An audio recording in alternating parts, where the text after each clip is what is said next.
Fast track court में हुई और इस दौरान 30 गवाहों के बयान दर्ज किए गए। मासूम शिवानी को इंसाफ मिलने पर खुशी का इजहार करते ये वो लोग हैं जो पिछले 4 महीने से इस दिन का इंतजार कर रहे थे। इन्हें इस बात का मलाल भी है कि अगर वो समय रहते पुलिस को सूचना दे देते तो शायद हंसती खिलखिलाती शिवानी आज उनके बीच होती। 4 महीने पहले हुए इस दर्दनाक हादसे को याद कर आज भी लोगों की आंखें नम हो जाती हैं। मासूम शिवानी को उसी के सगे चाचा और चाची ने गोद लिया था, लेकिन उस पर जो जुल्म ढाए गए उसे याद कर आज भी लोग सिहर उठते हैं।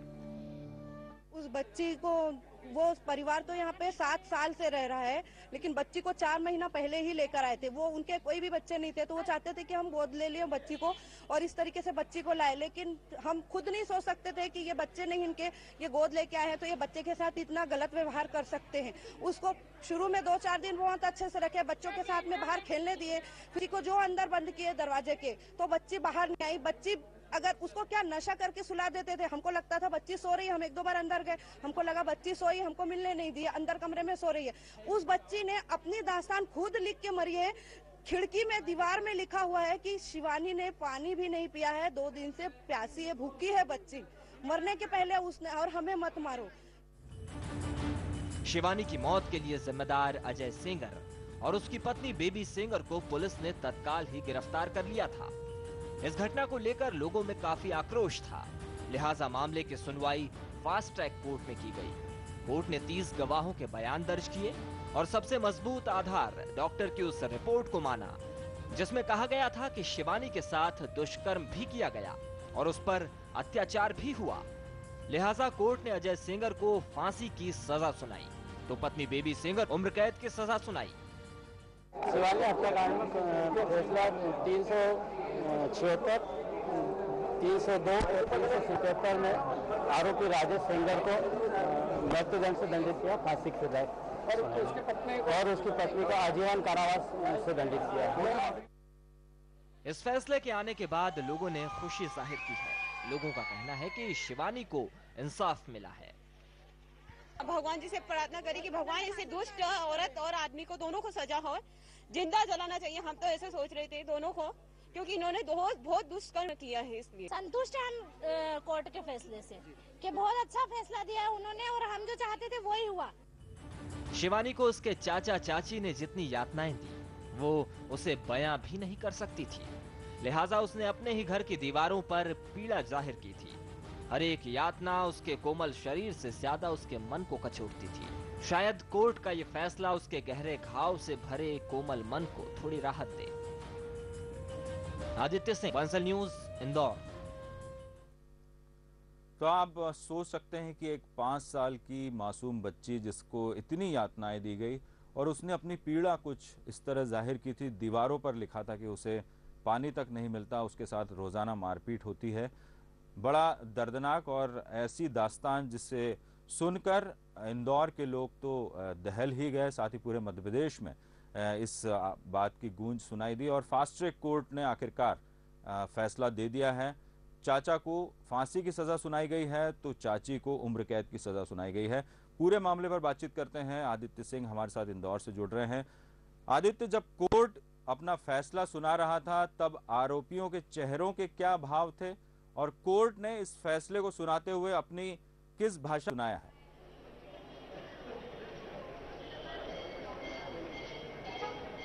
देखिए विजय जी, जैसे ही अदालत का ये फैसला बिल्कुल अपने चरम पर था, उस समय साफ तौर से देखा जाता था कि दोनों आरोपी जो थे उनके सामने ऐसा लग रहा था कि आईना रख दिया हो और उस आईने में उनको अपनी नंगी तस्वीर साफ दिख रही थी। उनको देखकर उनके चेहरे के सारे होश उड़ गए थे।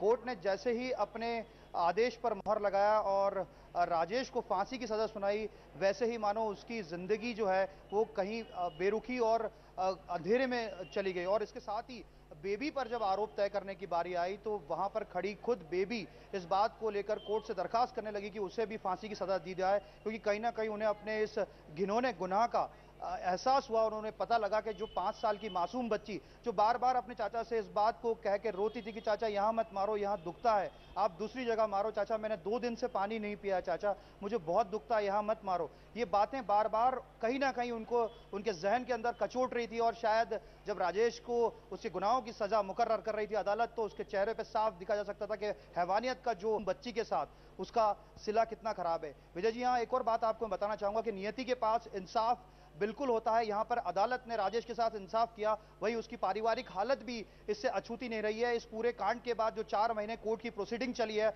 और इस दौरान जो मामला उठा है, मीडिया ने इस मामले को जो उठाया, उसको लेकर विजय के पिता, राजेश के जो पिता थे, वो इतने आहत हो गए कि उनकी इस मामले में डिप्रेशन में आने से ही मौत हो गई। यानी कि राजेश के पिता इस बात को सहन नहीं कर पाए कि उनका बेटा इतनी घिनौनी और इतनी वाहियात करतूत को अंजाम दे सकता है। दूसरा, कानपुर से जो भाई से ये बच्ची को लेके आया था, बे औलाद थे राजेश और बेबी, इन्होंने अपने भाई को ये दलील दी कि वो इस बच्ची की अच्छी परवरिश करेंगे और इसे नाजों से पालेंगे, यहाँ लाके एक अच्छी तालीम हासिल कराएंगे, ताकि वो महज 4 महीनों के अंतराल में उस बच्ची के साथ जो दास्तां बयां हुई, वो 885 नंबर का वो मकान जो राजीव आवास विहार में है, उसकी चीख बिल्कुल आदित्य, लेकिन आज जब हाथ से लिखे हुए खून के वो आखिरी है, उसके बाद खुशी का माहौल देखा गया है राजीव आवास विहार और लसूड़िया में। किस तरीके से लोगों ने, हमने देखा कि खुशी जाहिर की है, लेकिन सबसे बड़ी बात यह है कि मैंने ये पूछा कि कोर्ट ने अपनी जिस भाषा का उपयोग किया है उसमें क्या लिखा है। कोर्ट ने अपने आदेश में फांसी की सजा और उम्र कैद तो ठीक है, लेकिन किस भाषा का इस्तेमाल किया है?